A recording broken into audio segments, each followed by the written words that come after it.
Welcome to the Mile High Hockey Lab.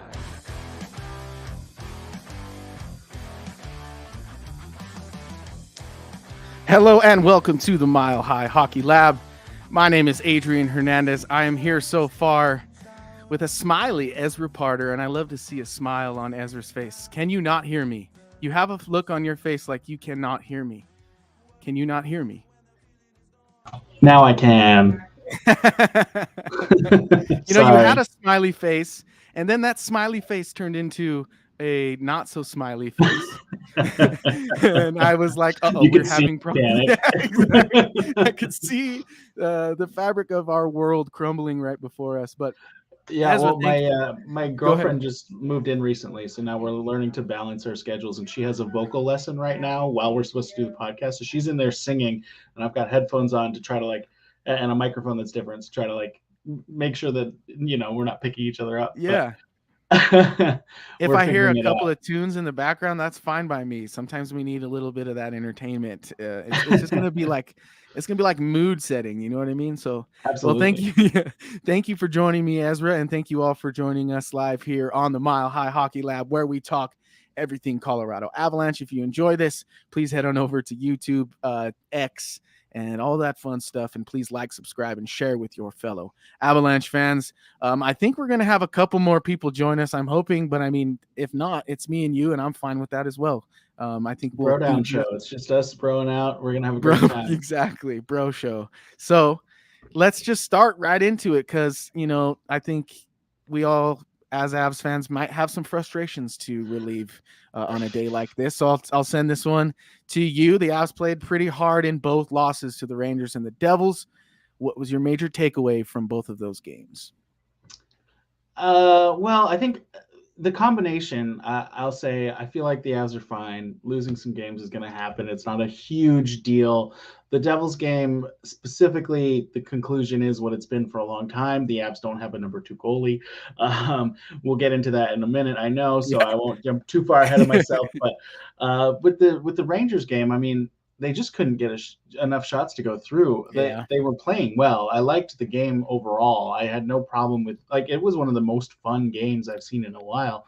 I think I really did genuinely enjoy a 1-1, 2-1 in overtime, but 1-1 a game for the first time in a long time. So that's cool. It felt like playoff hockey, and I'm excited about that aspect of it. They could clearly rise to the level of a playoff team, which I think we already knew, but that's nice to see. And obviously losing in overtime is rough, but it happens. Yeah. Well, and my thing too with, look here, Evan. Hey, look who it is. Welcome to the Bro Show, brought to you by the Bros of Mile High Hockey. Evan now joining the Bro Show, but we're talking about the Avs and the Devils and the Avs and the Rangers and kind of how those games shook out and what were the takeaways.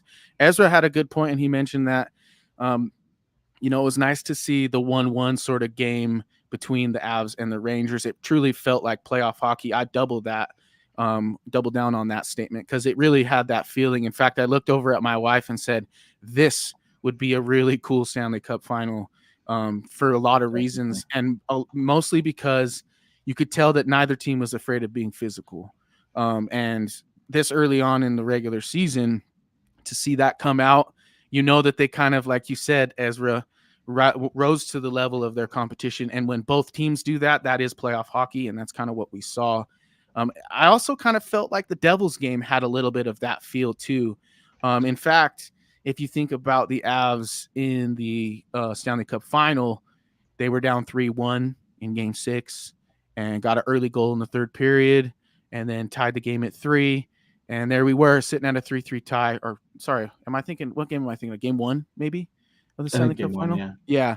And so, they said, oh, no. Yeah, whatever game it was. I believe it was Game 1. And, they said, we had them right where we want them going into the room at 3-1.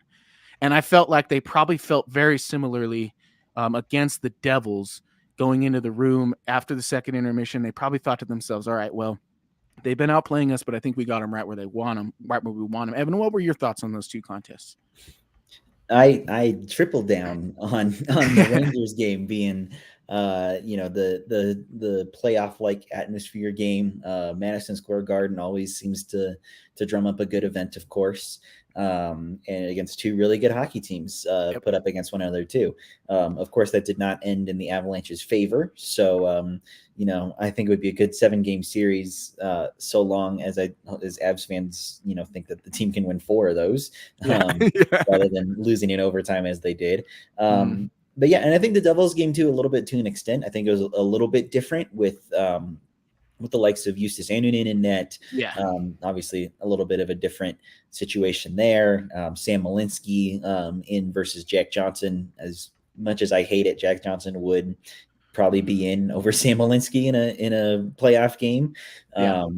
But obviously, neither result really went the Avs' way. The first game against the Rangers is definitely that was like a good game overall as a whole. I feel like the Avs didn't play necessarily bad. The Devils game that's a little more questionable. That lump in the middle of the game hurt them, and then obviously the late goal by John Marino there with like 2 minutes left in the third ultimately killed off the Avs. So it's just a matter of cleaning up some of the little things, defensively. And they need to step up a little bit. I know there's a lot of blame on social media being put around for Nathan MacKinnon on that Devils 4th goal for just kind of knocking down John Marino versus lifting his stick or trying to get in front of him.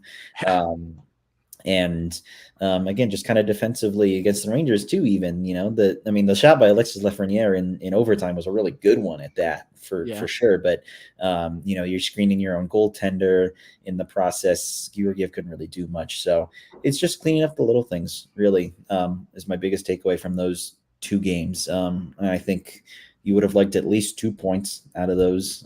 Getting only 1 is kind of unfortunate in that loser's point scenario, but I've been rambling for too long. So no, I was going to tell you to your point, when you talk about MacKinnon doing something different in that situation, he was there. That's pretty much his job, is to be there.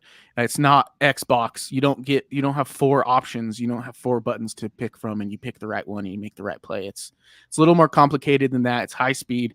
I think what you see, and where I'm going in with this next question, since we're talking about Nathan MacKinnon, is, and we'll go back to Annunen here in a second, but he definitely had a display of frustration after the Devils loss on the bench. I think, Evan, you tweeted out on the Mile High Hockey account that he was clearly upset. And I want to get what kind of your guys' thoughts are on that sort of thing. Was it kind of like a display of personal frustration for his own performance? And what does that kind of do to the room? I'll start with you, Ez. Yeah, I don't have a problem with it. I think a guy like MacKinnon is fiery, and that's part of his vibe. That's part of what makes him so successful. And if he wasn't frustrated after a loss like that, I don't think he'd be the player he is. Yeah, I think the team knows. Yeah, I think the team knows that. I think nobody's expecting him to be anybody other than that. And as long as he's not taking out his frustrations on referees or making stupid plays on the ice out of it, I think it's fine. I'd love to see it happen off ice, not on ice, because it is going to happen. That's just part of who he is, and that's okay. So yeah, I don't know. I don't have an issue with it at all. I don't have an issue with it either. In fact, I think it sends a message pretty clearly to the rest of the room. And kind of, we got a new guy and Zach Parise on the ice for the Avs. Not that Zach Parise needs to be reminded of what it takes to be good at hockey. But I think the culture, like MacKinnon just kind of always shoves it down the throat of the room, because it's what it's all about, is winning. And he accepts nothing less than that. And so I love it personally. I always liken MacKinnon to the likes of the late Kobe Bryant, based on his competitiveness, his fire, and his basically obsession with winning. I mean, you can even look at Nikola Jokic for the Denver Nuggets in a similar vein. They just seem to be obsessed with what it is to be a part of a winning culture. Evan, what are your thoughts on that outburst? Do you agree with Ezra and I? I think it's a little bit of both. The team, obviously, the frustration from that, you dig yourself into a 3-1 hole to then dig yourself out of it, but then also, end up falling in that hole again. But I also think kind of individually too, because you do think about the goal that he gave up, and sure, it's not Xbox, as you say. You don't have 4 options, right? And he made the right one. He might have personally thought he could have done better, but I think it is actually more tied to his chance on the breakaway that he had moments before, probably where Vitek Vanecek just stonewalled it. That was an incredible save. I still don't know how that didn't squeeze through his body and in there. And I think you're right, though. I think McKinnon was trying to get under that one and go top shelf with that. Mm-hmm. And he was frustrated that he didn't get quite get that elevated quite enough, because he had him beat if he got it higher. It was basically a carbon copy of the goal he scored in slow motion in the All-Star game, but just at full speed. So it would have been beautiful. But it's harder to put it in that top corner at full speed with a guy on your back than it is in the All-Star game, as is example in that.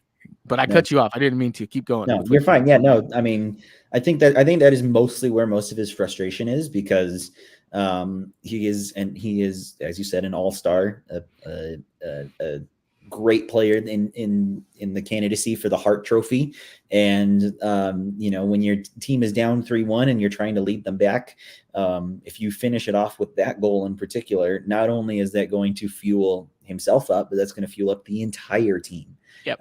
For that matter. So it's a great chance gone missing, and I think he knows that. So I think that is why he reacted in that way.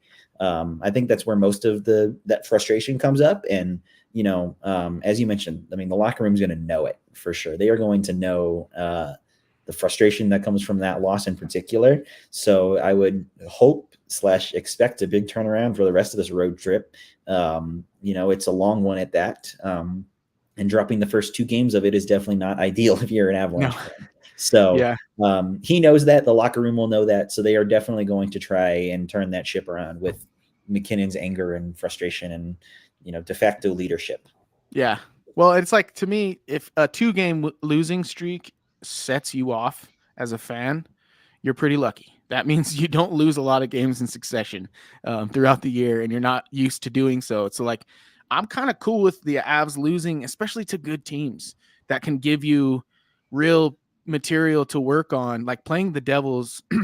There's some stuff to learn from that, I think, in terms of, like you mentioned, Evan, taking care of business. The Avs were supposed to be the ones that weren't rusty, that were supposed to get out on the right foot. And I think they did, but I think the Devils kind of met them with that. And I don't think the Avs were quite ready. So there's something to learn there. But in the Rangers game, that's, like we said, playoff hockey. There's a lot of value in playing that style for a full game against a really good team. And they always say the team who loses in the first matchup has a better shot in the second one. Not to say the Avs are going to play the Rangers in the final, but even that style and some of the things they bring to the table, the Avs will be more prepared when they face it again than they were, a couple nights ago. Or last night. So no, it was a couple nights. So I'm excited. I think losing right now for the Avs is kind of a good thing, because it is a steady reminder that there's a standard, and they can stand on that standard and kind of just keep pushing that forward. But Ezra, let's talk about Justus Annunen and his performance with the Devils, and kind of let's talk about maybe what the Avs are doing with that situation with him and Prosvetov. What are your thoughts first on the Prosvetov clearing waivers and kind of, the change there in the backup role, and then how did you think Annunen played? Yeah, well, okay. So with Prosvetov, I think I imagine that the intention at this point in the season is to bring in another goalie.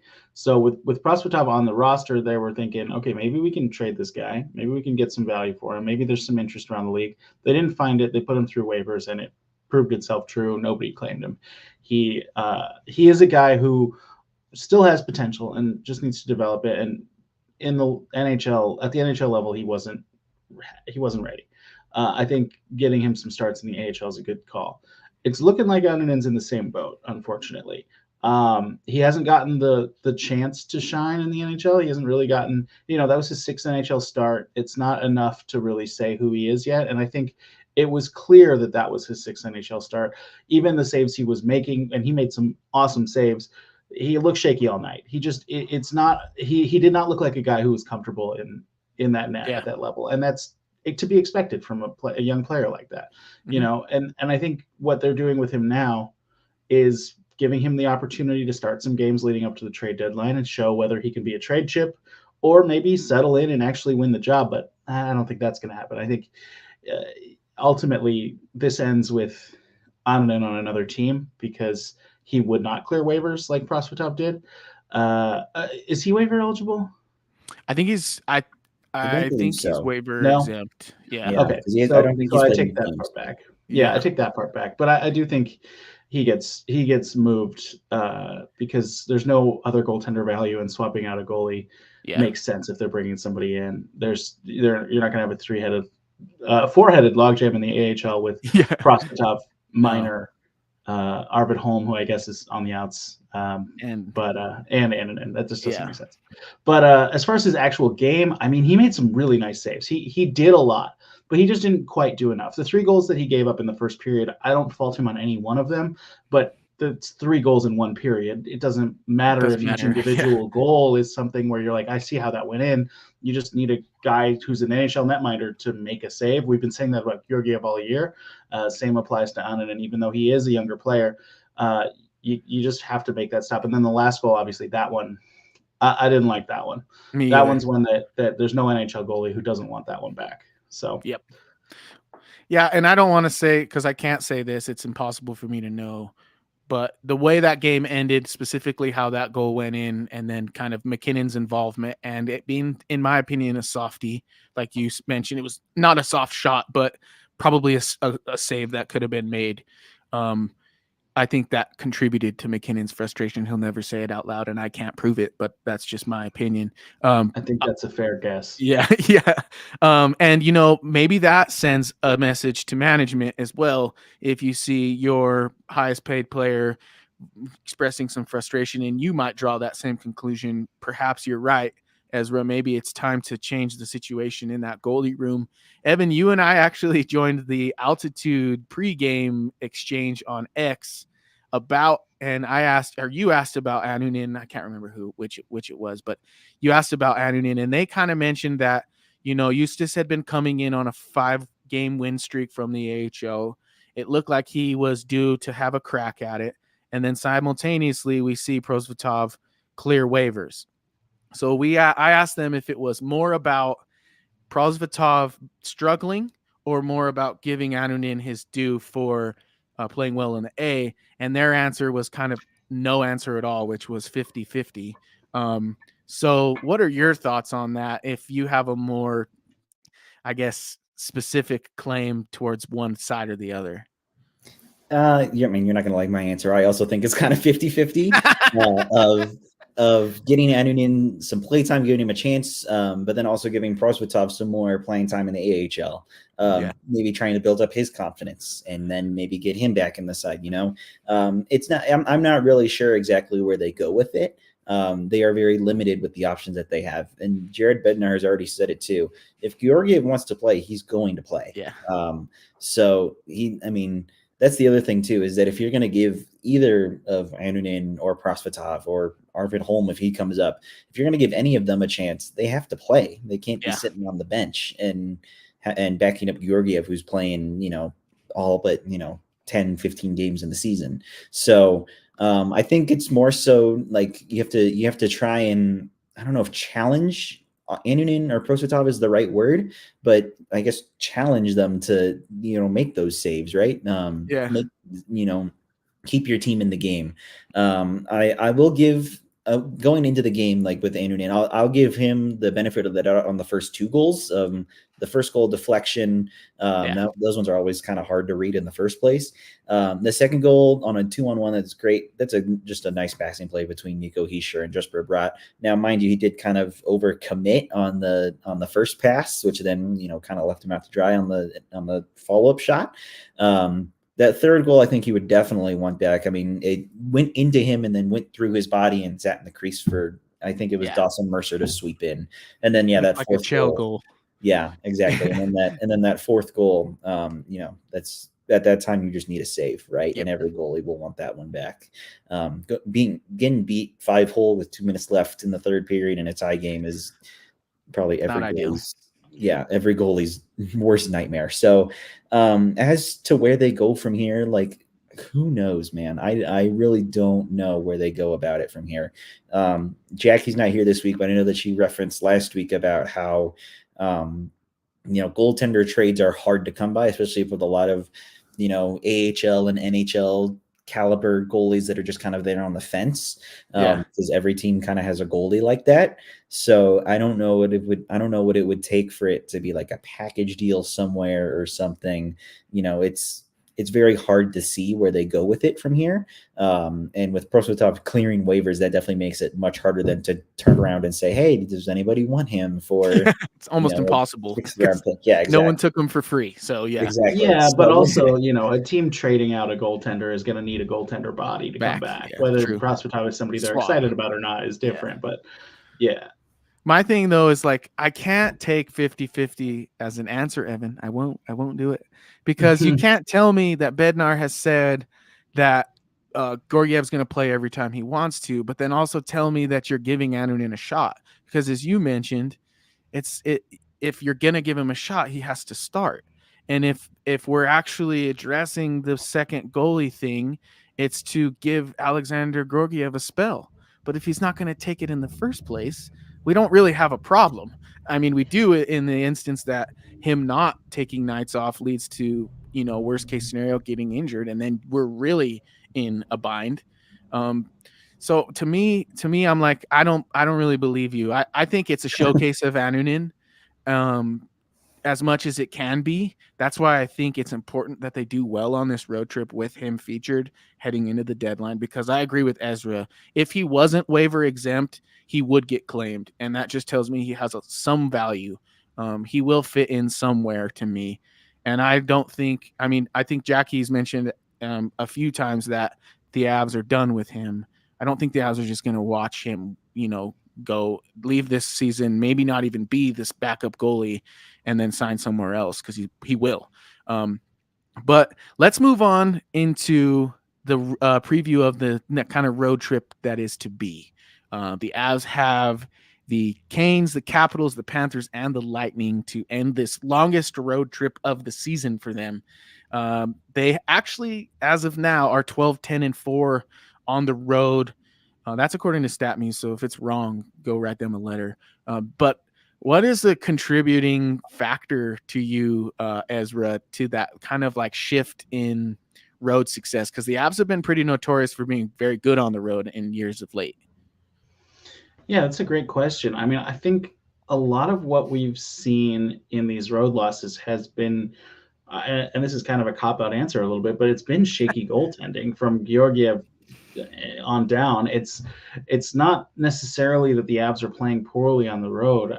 It's hard for me to point to a lot of games where the Avs were bad. Even there are a few. There were definitely stretches in that Devils game where the Avs didn't have it. I think another factor though is these road trips often have back-to-backs, and you're going to drop those games. Like we didn't even touch on that last night was against the Devils was a back-to-back.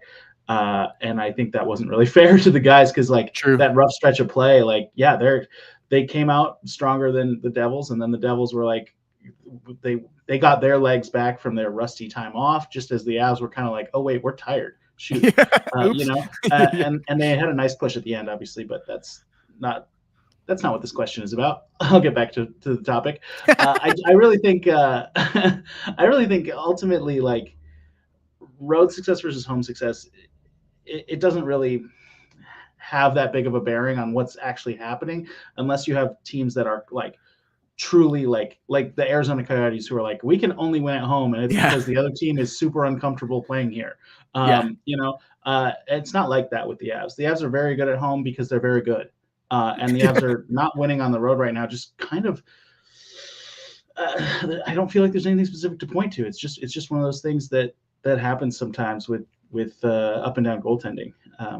A lot of the downs are coming on the road, but I don't think that's necessarily the road's fault. Yeah, don't blame the road, guy. It's not the road's fault. But I'm with you there. And I mean, at the end of the week, they could literally be 16-10-4, and then they look like they're pretty good on the road, and they're competitive on the road as is. I just know, like in years past, I think, what was it, 2 years ago, where they had like some ridiculous amount of road wins consecutively. I think it was like 18 or something crazy. Yeah, like that's that.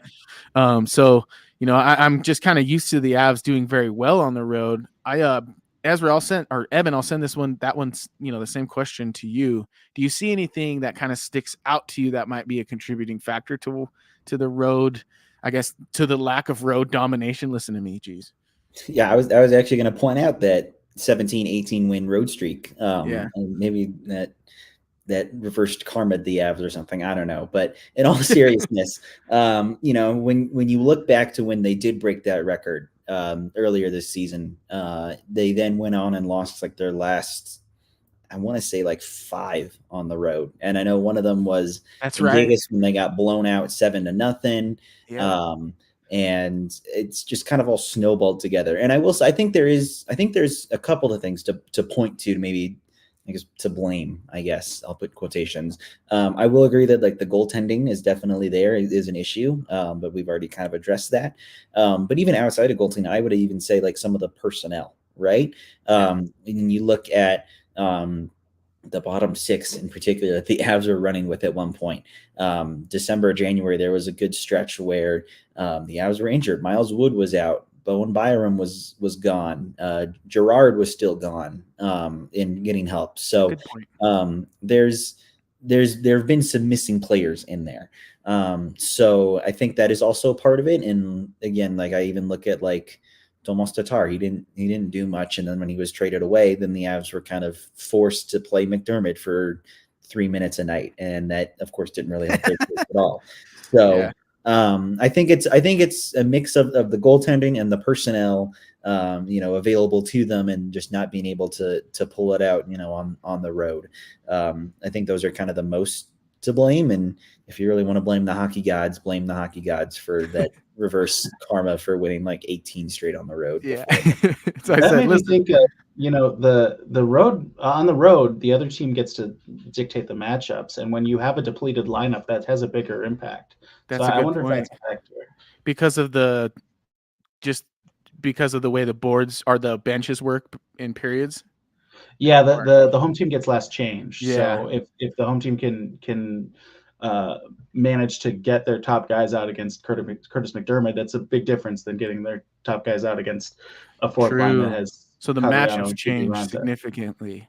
Yeah, that makes sense. Okay, so that's an excellent segue then, because what we're talking about right now is personnel and how that might be what's leading to the Avs' lack of success on the road. So why don't we do the breakaway challenge? Breakaway challenge. All right. Every week now so far since we've introduced it, and I love it. So that's why we keep doing it. It's basically around the horn, but we do it Colorado Avalanche style. I introduce a topic. We only have 2 participants today, so odds are looking good for you two fellas on the Bro Show. Head to head. Yeah, exactly. Head to head.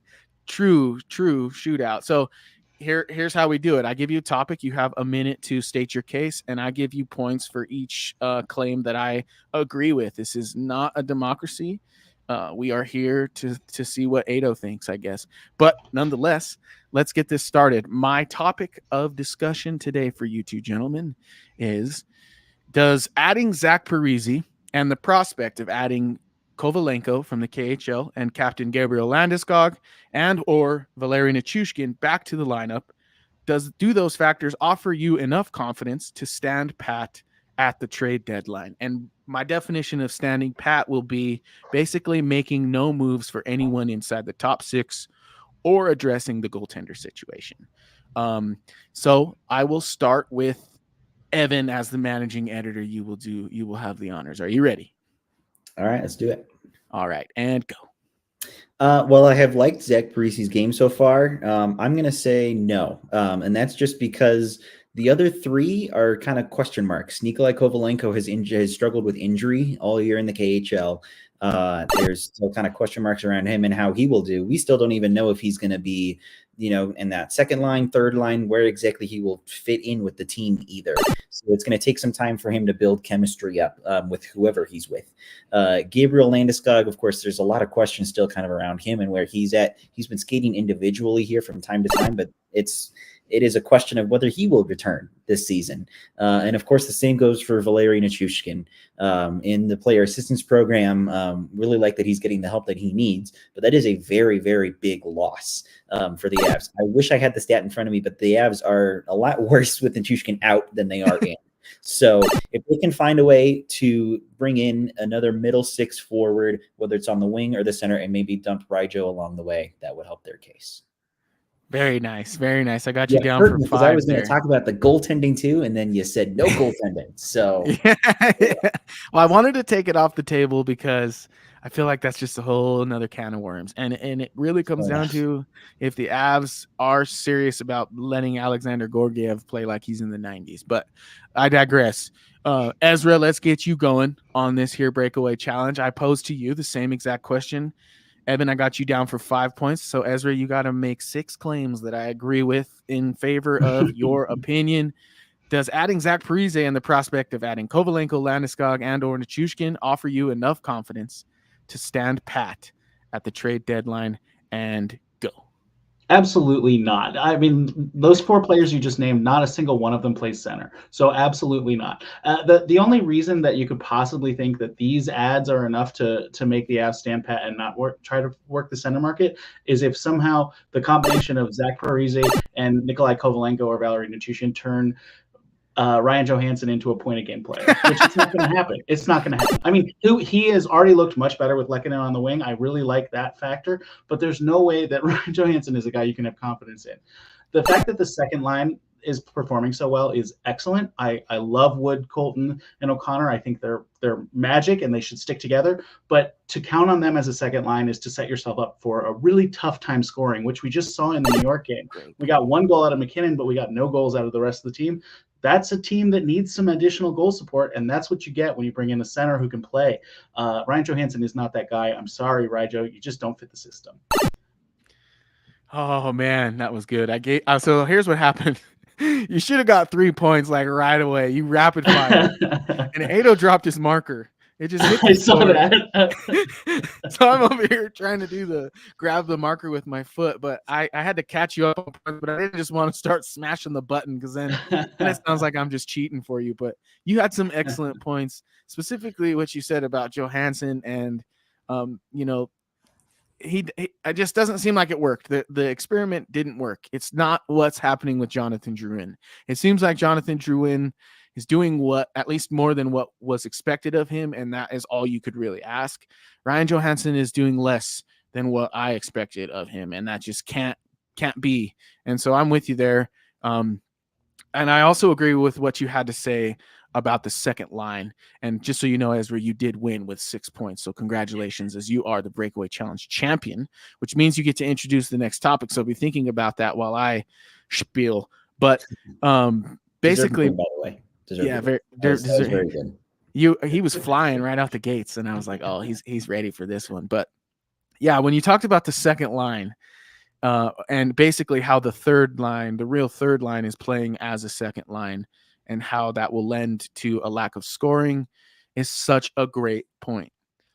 Because that's really what it is that the Avs are missing. It's that Burakovsky goal, that Kadri goal, those depth goals that aren't too deep.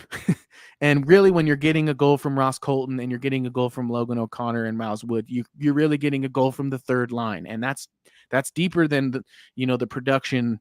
We can't expect them to produce at a second line tick. And so I'm with that. And I think in the playoff picture, if that's your third line, like, you're dangerous. And if you actually have a real second line and that third line, like, good luck anyone else to me. And so that's the roster I want to bring to the playoffs. So I'm with you two gentlemen. I agree. I don't have enough confidence in kind of what's potentially to be added to the roster in the future with Kovalenko, Landeskog, and Nichushkin. Like you said, Evan, way too many question marks in all 3 scenarios. So I guess I don't know what assets we're going to use, but I guess I'm agreeing with most fans and thinking that the Avs are going to have to do something pretty significant at the trade deadline to address either the backup goaltending situation, which I didn't allow you to talk about, or that second line center still.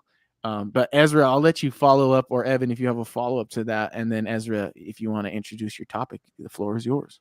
I think it's just a great point about the second line in particular, because while the second line is great, the Roaring 20s have been a lot of fun.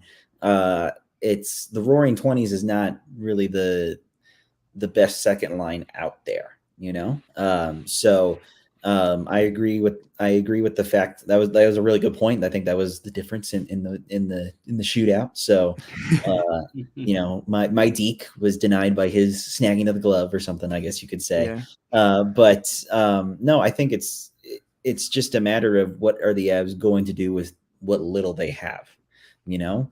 So it's going to be really interesting to see how kind of things go down to the wire. And we've already seen a couple of big trades that happened during the All-Star break with Lindholm going to Vancouver and Monahan going to Winnipeg. So we're going to have to see what the Avs will do in making a move, because one, the price is already probably higher because of those two moves, and two, the limited assets. So we'll see what Chris McFarland and Joe Sakic have up their sleeve. Yeah, that's interesting. I do wonder if the price got higher or not, because yes, the market is changing, right? There's two guys who are off the market, but also there's two teams looking for second line centers that are out of it too. So I don't know how much that necessarily is going to change the price. I just, if the price being set at a first and a third, conditional third for Monahan, I'm like, okay, so a guy like Monahan could be available for a first and some kind of conditional pick or a prospect. If the Avs are willing to move a first, that's not bad, honestly. Monahan is a solid middle six center. That's who he is, and that's really what the Avs need, because Colton, we talk about him in the context of that second line, and we're like, that's a third line. But Colton as an individual, I think, has proven himself capable of playing with some pretty excellent players and being a second line kind of guy. So I don't know. They could go for a third line center that fits the system better than Ryan Johansson, and it could end up working out with two de facto, I don't know, two lines that basically form a middle six that are almost second lines, but not quite third lines. Yeah, kind of like the Seattle approach was last year. Like they had, like by committee, they had a middle six, but it was really like two lines that were just a little bit better than third lines. Yeah, if Seattle's top line was McKinnon and Rantanen, that Seattle team would win every year. Yeah, exactly. So if you can put together a forward group that looks sort of like that with the three-headed monster at the top of it, then I think, that's pretty great. He's got to Billy Bean it. Like I always say, Billy Bean it. Get it in the aggregate. You find those points, baby. I don't know. The Avs just started doing the analytics. I doubt they've gone that far with it just yet. But who am I? But congratulations, Ezra, on winning the breakaway challenge. And Evan, he kind of was like the Vitek Vanacek to your Nathan McKinnon with his point about that second line. Stuck the pad out and won the breakaway. So, Ezra, what is your topic today? Well, I think it kind of relates to what we were just talking about.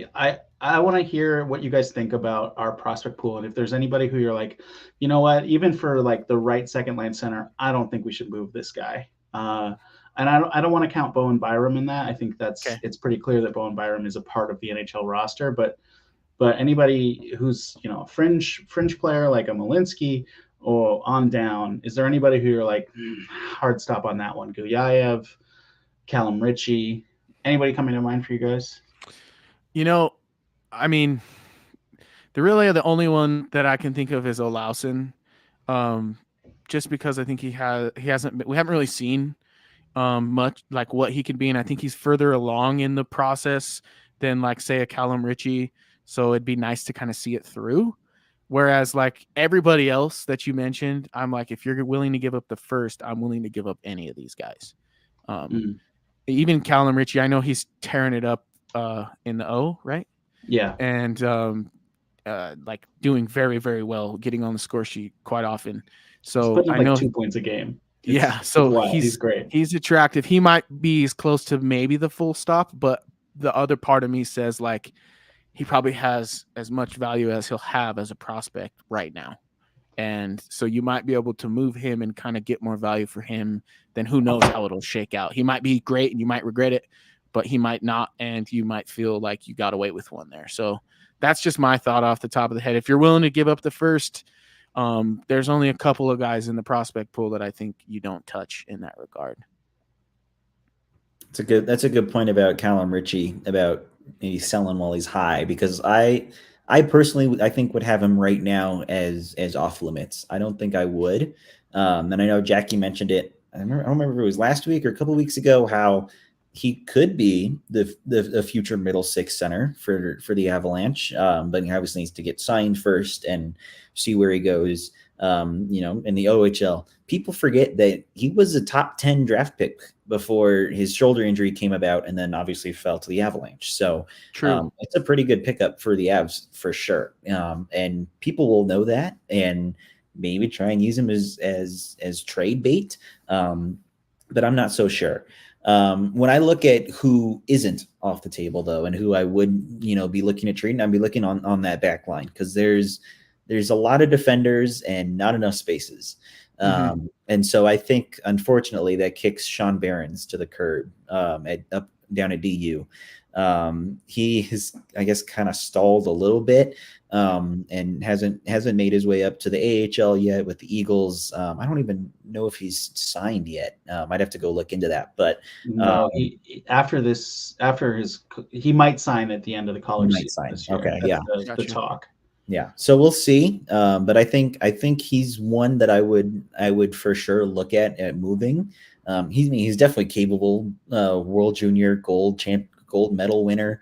I think I don't remember. He might have been captain or assistant captain on that winning USA team too. So he definitely has the capability for sure. I think it's just a matter of they're running out of space here with the Avs. And in terms of, I guess, forwards who you could dangle as trade bait. Alauson's there. I don't see a ton of room for him either, but we'll have to see where that goes. Jean-Luc Foudy, I'm like 50-50 on. He hasn't played a ton this year because he's been injured. So he's kind of an unknown. I'm trying to even think like outside of those two in the forward core, I guess there's Chris Wagner, but again, injured. So there's a lot of unknowns, and I think that's the biggest takeaway from this episode, is that there's a lot of unknowns that are going on around this team right now. So I will confidently say that I think the only one that I would for sure put out there is Sean Behrens. Outside of that, who knows? Yeah, that's interesting. I think, and all my like armchair GMing, Behrens and Olausen have been who I'm like, that makes sense to move. That's a piece that makes sense to move. I love Goliaev's game. I've watched a little bit of his Russia highlights that Evan Wiles putting on Twitter every once in a while. So I'm excited about him, but realistically, he's so far down the line that I'm like, you can move him. But Ritchie, I like Ritchie a lot. When he fell to them, I was thrilled because he comes up pretty frequently in my NHL 2004 or 2024 NHL 24. There we go. Gotcha. Gaming, So I'm Ritchie's my guy. Let's get him in here. He like Evan said, he dropped from a top 10 pick to a late rounder just because of an injury, which makes sense. Injuries can be a real problem, but also bet on the talent. Yeah, I love them swinging for the fences on him. So it'll be interesting. Is he smaller? Because he looks like he has kind of a smaller frame. What is? I mean, I know that doesn't 210. I think. No, he's not 210 yet. That's his like. Oh, so he's 6'2". Size. Excuse me, I'll shut the hell up right now. So he's not small. He's 180. Yeah, he's just young. He just looks small because he got that cute face like Kale did when he first came in. For sure. Yeah, exactly. So, well, that's. I mean, here's the thing. It comes down to like what we talked about last week. For me, is are you pushing all your chips to the center of the table like this year is a cup or bust year? Is that even a thing ever? Like we talked about, like, shouldn't you always have the future kind of in the back of your mind? But what is the approach? What are the intentions for the Avalanche? And that's kind of, for me, that is what's exciting about the deadline, is I think that's kind of like almost like a State of the Union address. You get to find out like what your team thinks it lacks. If they agree with you, and if they don't, they see something you don't. And to me, that gives me some confidence sometimes, because if they know more than we do, they know more about Landeskog, they know more about Nichushkin, they know more about Kovalenko than we do. So I think some of what they do at the deadline will give us a slight insight, at least toward how the feeling is with some of those situations. Not maybe the specifics of it all, but I think we'll get a clearer picture of kind of how the Avalanche see things. And if they trade a guy like Callum Ritchie, who's setting the OHL on fire, then they're kind of going for broke. They are pushing all those chips into the center of the tables because, as you guys have described, he was quite a grab, dropping from a 10th, top 10 pick to where we got him. So that's a great topic of conversation, Ezra, because I go back and forth this season, and I wonder what you guys think of this, and we'll get into our bold predictions pretty quick here. But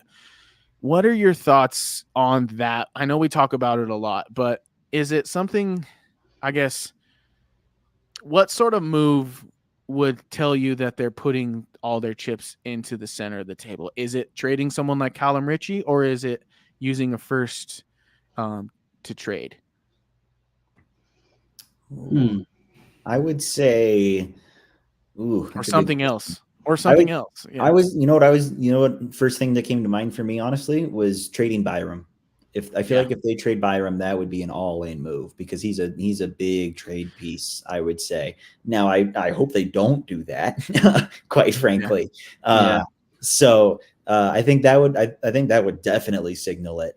I would also see a move of Ritchie and a first, maybe like the combination of the two. I would also maybe see that as an all-in move, because again, those are two good chips to put on the table. So, but like I said, I think Jackie said it last week too, of like, this shouldn't be an all-in year.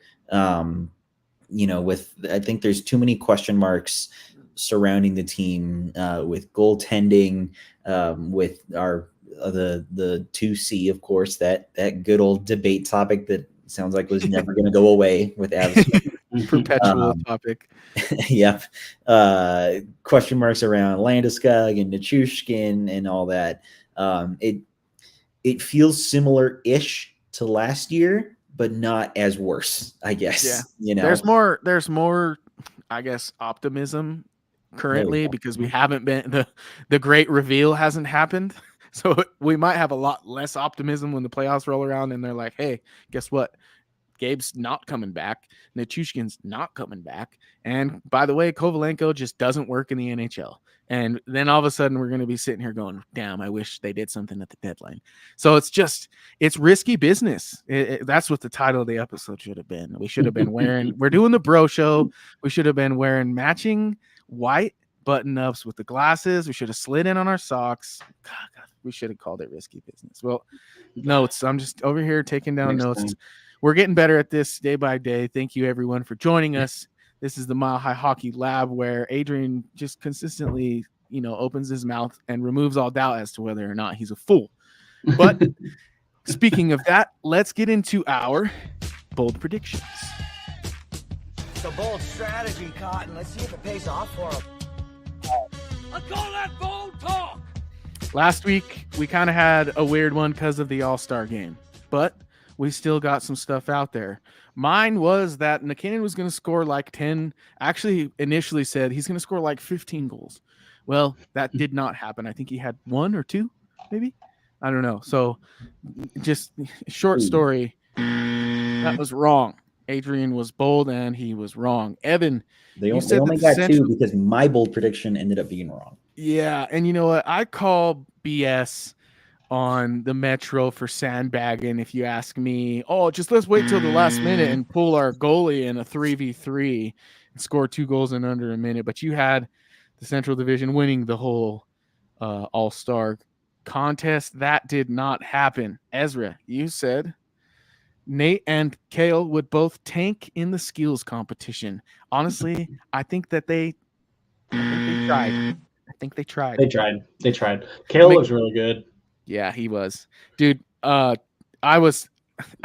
still think, I'm like, God dang you, McDavid. Can you just let somebody have the night one year? Your own competition. Yeah, dude, like just nerf it one time. Like, I get it. You're the best. Whatever. It is what it is. I will say this, though. Props to Alexander Georgiev, because we haven't touched on it yet. Props for him for winning $100K with the godly poke check on McDavid like 8 times. So that's pretty That was awesome. awesome. Great way to make your first All-Star appearance. And who knows, maybe Byram has tried to be like, hey, can you give me like 10K of that since Caleb? I thought it was so interesting that Georgiev ended up being the last goalie picked to shoot against. Like, because I don't think of him as necessarily the top goalie in the All-Star game, but obviously Callum Talbot went first and William Nylander had a huge advantage from that. But then like the rest of it, I was like, oh, okay, Georgiev's hanging around. Okay. Oh, Georgiev's last. Wow. All right. That's respect. That's amazing.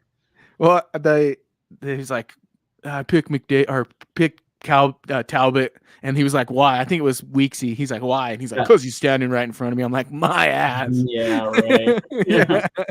No way. He racks up 8 goals, and then McKinnon goes against Bobrovsky and struggles, and I'm like, that's not fair.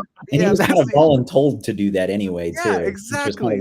That's my point, because it kind of felt like they were chosen for each guy. I don't know, but it felt like McDavid might have been the only one that had his go of them all in reality, because it was like, let's see how many McDavid can score against Talbot, and then it was like, let's see how many Hellebuck can stop on Nathan McKinnon. Like the thinking just shifted to me. But nonetheless, I thought it was I thought they did better with this skills competition and with this All-Star game than they have in like more recent years that I've watched. I even went to the one in Vegas, and I know the skills competition is a made-for-TV event, but that was brutal. It was boring. They didn't do it right. They had all of the fun stuff filmed off location ahead of time. And when they did it, none of the people who bought tickets to the skills competition were actually invited to the setting where they did it. And so all the people who bought the tickets to the skills competition basically just watched videos of the fun stuff happening on the Jumbotron, and then the other stuff happened on the ice. So it was just kind of like not where it was at. Whereas I think they did a very good job this year in Toronto. So that was cool. Only Nikita Kucherov just didn't stink up the show. So that alone to get Nathan McKinnon the heart. I can't decide if that was funny or infuriating. What do you guys think? I found it infuriating. I think it's just like the event's not for you, Nikita. Like, put on a show for the kids. Come on. Exactly. Like, you're and too the announcers cool. are like, I think he already opened up the cooler, and it's like, no, he's not drunk. He just doesn't give a shit, and he's showing you. And if he was drunk, that's even worse. But I don't think that's the case. So I was disappointed by that. He's an amazing player. I'd love to see his skills. Exactly. Like, you're cooler than the NHL All-Star Game, dude. This is the best league in the world. Like, you're cooler than showcasing alongside the best hockey players. So it's like, to me, it was just kind of like, whatever, guy. A lot of people are saying like, oh, he'll lose heart votes for that. I don't know if it's that serious. He might lose 1 or 2 though, or it might change the opinion of 1 or 2 voters, because those are all mostly press guys and gals. So we'll see how that might affect. It's starting to look like Kucherov might be the only person or thing on this earth that might keep McKinnon away from his heart. So perhaps McKinnon, crushing it at the All-Star game combined with Nikita Kucherov kind of just going through the motions, maybe that'll steal McKinnon some votes. But I rest my case, because I don't need to, talk Avalanche fans into thinking Nathan McKinnon should win the Hart Trophy. But the last bold prediction was Jackie's, but she said, you know what, I'm going to be out of town, so I want to give mine that's kind of like over this 6-game road trip. So we're going to check in on it. She said that over the 6-game road trip, Byram would have 2 goals. So far, he doesn't have one in the first 2 games. So Bo Byram has 4 games on the road trip to score 2 goals, and that will give Jackie another ding. She's had a few this season, so kudos to her. But now that leaves us to this week's bold predictions. Who's ready? I can go. All right, let's do it. I think so. I'm guessing that we're going to see 3 games between now and our next recording if we do a Wednesday again. So I'm thinking Zach Parise scores 2 points in those 3 games. I like it. I think one's going to be a goal, but I just want to predict points. Okay. My question to you is, do you think that he stays on the line he's on? I think him with Johansson is going to stick for a bit. I think it's the Parise work ethic that they're trying to drill into Johansson. So I okay. think that duo makes sense to stick together as the third line, like the core of the third line. And then whether it's Drouin, Wood, or Lehkonen, I think is going to shift throughout every game. Okay. Like every game we'll see some combination of those three guys on that wing. Yeah, I like that. I like the part about Parise's work ethic rubbing off on that line, because I do think that is kind of what's missing. Somebody tweeted and I thought it was very poignant that they just said the puck, Ryan Johansson is where the puck goes to die. And like that's kind of what it feels like, and it does feel like work ethic, which was kind of the dialogue about him coming in to this situation. So yeah, hopefully you're right. Hopefully Parise can rub off on him. It's kind of the last gasp, I think, for Johansson and his prospects as playing in the role that he thinks he is, which is that 2C. yeah. So we'll see how that shakes out. But I like your bold prediction, the Zach Parise with 2 points in the next 3, correct? Yeah. Awesome. And All I right. honestly, I don't think that necessarily like Zach Parise being on his line is going to change Ryan Johansson's motor. Like that's not going to happen. But having Parise's motor on that line is hopefully going to turn around how the overall line plays. Gotcha. Because he is who he is at this point. Oh man, that play he made, like right first of all, it dawned on me, like, and it was immediately clear, and it hit me like a rush of memories. Parise is what Landeskog emulated in his redirecting game. So the redirection stuff that we saw from Landeskog, he was and has been quoted to have modeled that and wanting to be as good at it as Parise. And I think that's what we're going to start to see from Zach Parise, at least offensively, that we're really going to like. And then the other thing he does, like Gabe Landeskog, like you mentioned, his motor is he's really, really good in the corners. He made a couple of very feisty plays last night in the corner, one that almost resulted in a goal, or did. It kind of did, I think. I think he kept it in the zone, and then someone else it was Gerard's goal. It did. And so, like, I love that. That's kind of what this team is missing in certain spots of the lineup. So I love that prediction. I hope it's right. I hope he does get a goal, and I'm gonna say it's a deflection goal. Little bonus bold prediction there for everybody. But Evan, let's hear yours. Great points about Parise. Parise. I know, right? We got the lesson. Yes. I'm looking ahead here at the schedule on my phone, and the next 3 games anyway are the Canes, the Panthers, and the Caps. Game 3 out of those 3 is the one that's most interesting to me. With the Caps on their home turf. The Avs stomped them last time. And I think my bold prediction a few weeks ago was about the Caps in one of the last episodes. So I'm going to go with it again. And I think this is going to be very, very bold. You said you think you know it? I think so. Take a guess. Anderson will get a shutout. Bingo. Whoa. Bingo. Oh! I think that's very bold. But I don't know. Washington is not who they used to be. And they are bad. And then they should trade him the next day. I'm just kidding. It's through the roof. Get him out of here. Yeah. No, you did a good job of leading me on. It felt like a mystery, like we were doing one of those mansion movies where they try to find out who murdered who. But you led me, you left the breadcrumbs, and I was like, he talked about a shutout against the Capitals, and the Capitals got one junk time goal that stopped it from being right. And then I was like, what's really, really bold? And I thought Justus Annunen, that's what it is. So Justus Annunen will get a shutout against the Capitals. I might put my bread there just because it's so crazy. It's so crazy that it just might work, as they say. So, all right, that just leaves me to do the boldest and silliest one. Maybe not. My bold prediction, I'm going to center it. Ezra, you kind of took where I was headed because I was thinking about those deflection goals ahead of this episode. But you know what? I'll take it in the direction that is the theme of this season. And I will say that one Mr. Jonathan Drouin, as I've featured in many of my bold predictions this year, in this next 3 games, that same window you did for Parise, I think he's going to get himself to 35 points. That's very bold, right? 5 points in 3 games. Wow. Oh wow, that is. I Yeah. was going to ask how far away he was. Yeah, I was like, wait, 35. I feel like he's not even close. That's awesome. Yeah, I could see it though. I mean, he definitely he has to prove that he should stay on that top line with Lehkonen back and looking good. So he's got to put some points up. And my thing is he's still on the power play.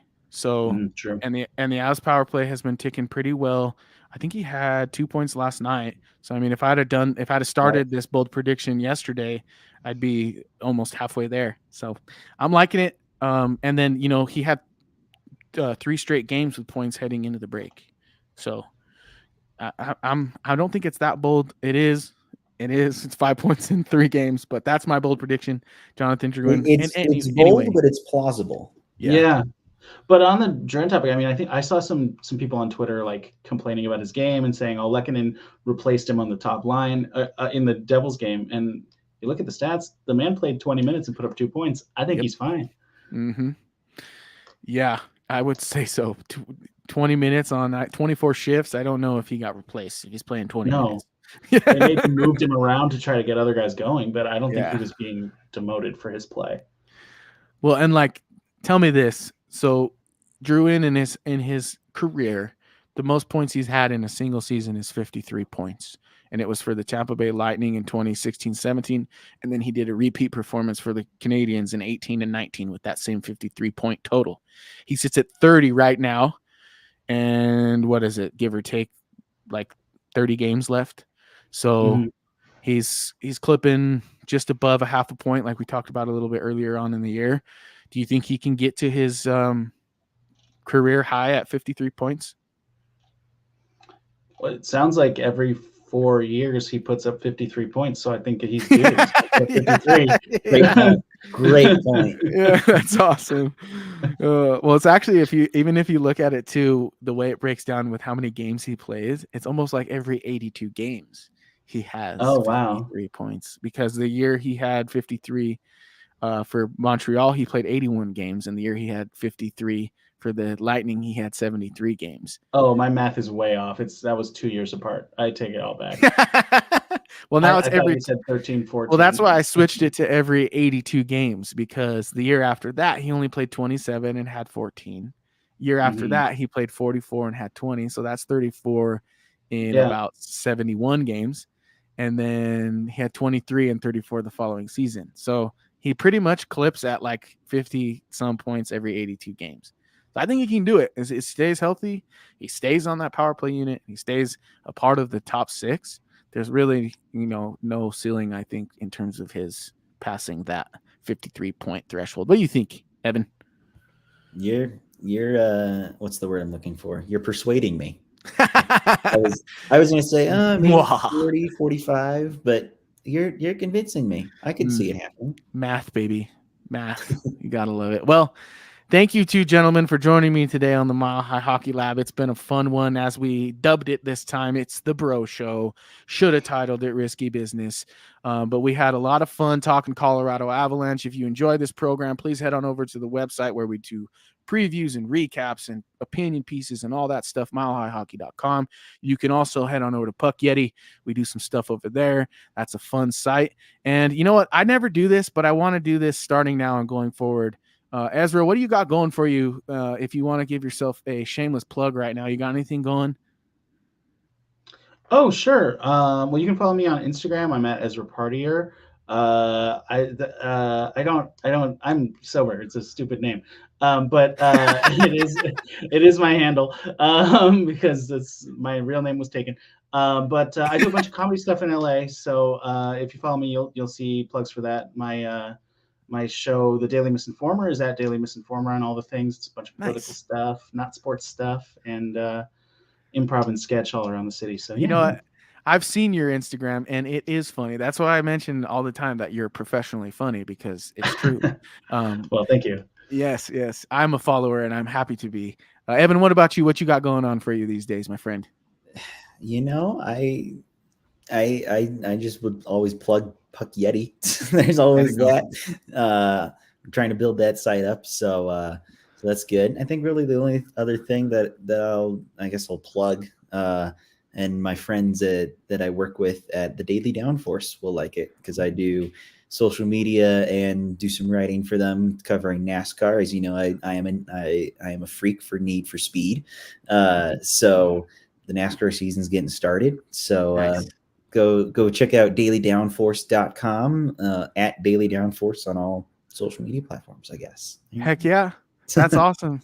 That's really cool. And I want to ask you as a follow-up to that, I know it's not NASCAR, but we saw a change of the guard for one of the other type of racing's most renowned racers, and he went over to Ferrari. What's the equivalent of that in hockey terms?